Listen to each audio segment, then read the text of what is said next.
Hello friends, நம்ம இப்போ வந்து 10th ஸ்டாண்டர்டில் ஃபஸ்ட்டு போம் லைஃப் அதில் இருக்கக்கூடிய ஃபிகர் ஆஃப் ஸ்பீச் வந்து நம்ம பார்க்க போகிறோம். கண்டிப்பாக ஃபிகர் ஆஃப் ஸ்பீச் வந்து ஒரு 1 மார்க் அப்படிங்கிறது கண்டிப்பாக வரும். ஸோ அதனால் நல்லா கவனிச்சுக்குங்க. Not hurrying to not turning not mourning for the things, இந்த மாதிரி அடுத்தடுத்த லைனில் வரும்போது நாட் அப்படிங்கிற வேர்டு வந்து அதுக்கு அடுத்ததுலேயும் நாட் அப்படிங்கிறது இருக்குது. இந்த மாதிரி repetition of phrases or verses இதை நம்ம என்ன சொல்கிறோம்னா அனஃபோரான்னு சொல்கிறாங்க. அடுத்தது வந்து பார்த்திங்கன்னா from what the future veils but with a whole. இங்கே வந்து பார்த்திங்கன்னா ஃப்யூச்சர் வெயில்ஸ்னால் ஹைட் அப்படிங்கிறது அர்த்தம். ஸோ இங்கே வந்து ஹைட் பண்ணுறாங்க. யார் ஹைட் பண்ணுவாங்கன்னா ஹியூமன் பீயிங் தான் ஹைட் பண்ணுவாங்க, அதாவது வந்து ஒரு பர்சன். ஸோ இங்கே பர்சன் வந்து ஹைட் பண்ணுறத வந்து இங்கே வந்து அந்த ஃப்யூச்சருக்கு வந்து சொல்லியிருக்காங்க அப்படிங்கிறனால வந்து இது பர்சனிஃபிகேஷன். அடுத்தது வந்து பார்த்திங்கன்னா unhappy heart that pays its toll. இங்கே வந்து பார்த்திங்கன்னா பே பண்ணுறது யார் பண்ணுவாங்க? ஹியூமன் பீயிங் தான் பண்ணுவாங்க, அதாவது வந்து ஒரு பர்சன் தான் பண்ணுவாங்க. ஸோ பர்சனுக்கு சொல்ல வேண்டிய விஷயத்தை வந்து இங்கே ஹார்ட் வந்து பே பண்ணுதுன்னு சொல்லியிருக்காங்க. ஸோ இது பர்சனிஃபிகேஷன். அடுத்தது வந்து பார்த்திங்கன்னா in the dim past nor holding back in fear. Dim past அப்படிங்கிறது வந்து எதை சொல்கிறாங்கன்னா ரொம்ப சேடான டேஸ், அதாவது டார்க்னஸ்ஸை சொல்கிறாங்க. ஸோ அது வந்து இங்கே டேரெக்டாகவே டிம் பாஸ்ட்னு சொல்லிட்டாங்க. சோகமான நாட்களை வந்து என்ன சொல்கிறாங்க? டிம் பாஸ்ட்னு சொன்னதுனால வந்து இது உருவகப்படுத்திட்டாங்க. ஸோ மெட்டஃபர்னால் தமிழில் வந்து உருவகம், அப்போ மெட்டஃபர் சொல்கிறாங்க.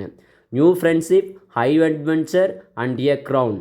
ஸோ க்ரௌன் அப்படிங்கிறது நார்மலாக என்னென்னா கிரீடம், ஆனால் அந்த கிரீடத்தை சொல்லாது, இங்கே இருக்கக்கூடிய பொசிஷனை சொல்கிறாங்க. சரியா? அதனால் வந்து என்னது க்ரௌன் அப்படிங்கிறது வந்து மெட்டஃபர், உருவகப்படுத்துறதுனால இது மெட்டஃபர்னு சொல்கிறாங்க. And hope the road's last turn will be the பெஸ்ட்டுன்னு சொல்கிறாங்க.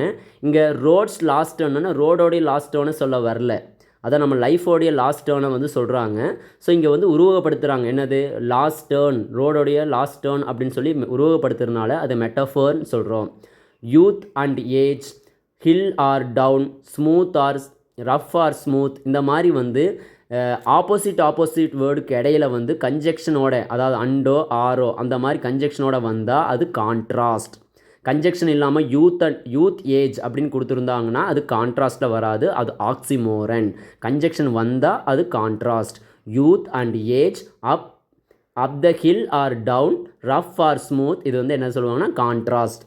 அலிட்ரேஷன் அப்படிங்கிறது ஒன்றுமே இல்லை, நம்ம தமிழில் படிச்சிருப்போம் மோனைன்னு. முதல் எழுத்து ஒரே மாதிரி இருக்கக்கூடியதை வந்து ஒரு லைனில் முதல் எழுத்து ஒரே மாதிரி இருந்தால் அதை நம்ம என்ன சொல்லுவோம்னா மோனைன்னு சொல்லுவோம். ஸோ இதில் வந்து ஃபஸ்ட்டு லைனில் வந்து பார்த்திங்கன்னா let me but live my life from year to year. இங்கே அலிட்ரேஷன் என்னென்னா எல், லெட்டில் வந்து பார்த்திங்கன்னா எல் இருக்குது, லிவ்வில் வந்து பார்த்திங்கன்னா எல் இருக்குது. ஸோ ஒரே மாதிரி லெட்டர்ஸ் இருந்துச்சுன்னா அதை வந்து என்ன சொல்லுவாங்கன்னா அலிட்ரேஷன் சொல்லுவாங்க.